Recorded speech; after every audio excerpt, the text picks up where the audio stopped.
Pharmacy থেকে ওষুধ কিনে ঠকেননি এমন লোক হয়তো খুঁজে পাওয়া সহজ হবে না। মূল কারণ হচ্ছে আমাদের ওষুধের দাম সম্পর্কে কোনো আইডিয়া থাকে না। মূলত ওষুধের যে বক্স রয়েছে সেই বক্সের গায়ে ওষুধ প্রাইসটা লেখা থাকে, বাট আমরা তো আর সবসময় পুরো বক্স সহ ওষুধ কিনে নিয়ে আসি না। হয়তো এক পাতা কিনে নিয়ে আসি অথবা কয়েক পিস কিনে নিয়ে আসি। তো সেক্ষেত্রে ফার্মেসিতে যে লোকজন থাকে তারা ইচ্ছা মতো তাদের প্রাইসটা ধরে আমাদেরকে দিয়ে দেয়, বাট আমরা কিছুই করতে পারি না। এখন থেকে কিন্তু আর সে আপনাকে ঠকাতে পারবে না। ডিজিটালের যুগে আপনার হাতে থাকা স্মার্টফোন দিয়ে কিন্তু আপনি আসলে চেক করতে পারবেন কোন ওষুধটির দাম কত। ঠিক আছে, কিভাবে চেক করবেন চলুন প্রসেসটা দেখিয়ে দিচ্ছি। এই কাজটি করার জন্য প্রয়োজন হবে একটি অ্যাপটি ডাউনলোড করার জন্য আমরা চলে যাব গুগল প্লে স্টোরে। প্লে স্টোরে ক্লিক করলাম। তো গুগল প্লে স্টোরে আসার পরে আপনাকে যা করতে হবে, সার্চ বারে লিখতে হবে MEDEX, একটা স্পেস দিয়ে PLUS প্লাস লিখে সার্চ করবেন। সার্চ করার পর আপনার সামনে চলে আসবে সেই কাঙ্ক্ষিত অ্যাপসটি। এই লোগো চিহ্নিত অ্যাপসটি আপনারা ডাউনলোড করবেন। ডাউনলোড করার পর ইনস্টল করার পরে সিম্পলি ওপেনে ক্লিক করবেন। ওপেনে ক্লিক করার পরে এরকম একটা ইন্টারফেস চলে আসবে, আমরা অ্যালাউ করে দিব।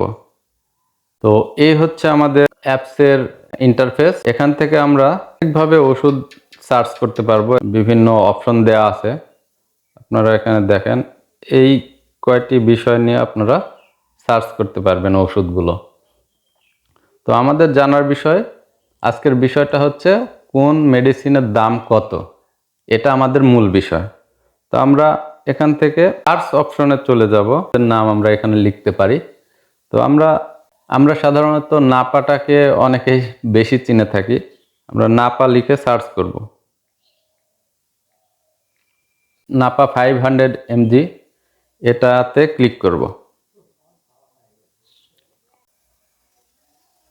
এখানে ইউনিট প্রাইসটা দেওয়া আছে। এখানে যদি ক্লিক করি তাহলে এখানে নাপার যে বক্সের যে পিকচারটা এখান থেকে আমরা দেখতে পারবো। এখান থেকে আমরা আসল নকল নাপাটাও চিনে রাখতে পারি। তো আমরা এখানে সব ইংলিশে দেওয়া আছে, ইংরেজিতে। আমরা যদি এটা চাই আমরা বাংলাতেও দেখতে পারি। তো বাংলায় দেখার জন্য আমাদের থ্রি লাইন মেনুতে আমরা ক্লিক করব। করার পরে এখানে ইংলিশ করা আছে, এখানে আমরা এখানে যদি বাংলা করে দিই, আমরা এখানে বাংলা করতে পারি। বাংলা করলে আপনাদের এখানে সব কিছু বাংলায় দেখাবে। তো আমরা বাংলায় দেখতে পারবো। এখানে নির্দেশনা যেগুলো দেওয়া আছে এগুলো আমাদের দেখার বিষয় না। আমাদের মূল বিষয়টা ছিল এইখানটাতে, আমাদের মূল বিষয় ছিল এই দামটা আমরা যদি জানি ফার্মেসির লোকজন আমাদের ঠকাতে পারে। তো এই অ্যাপসটা অনেকেরই অনেক বেশি কাজে লাগবে, স্পেশালি আমরা যারা ফার্মেসি থেকে ওষুধ কিনে ঠকেছি তাদের জন্য। তাদেরকে এখন আর চাইলেও কেউ ঠকাতে পারবে না। যাই হোক, এই ছিল মূলত আজকের ভিডিও।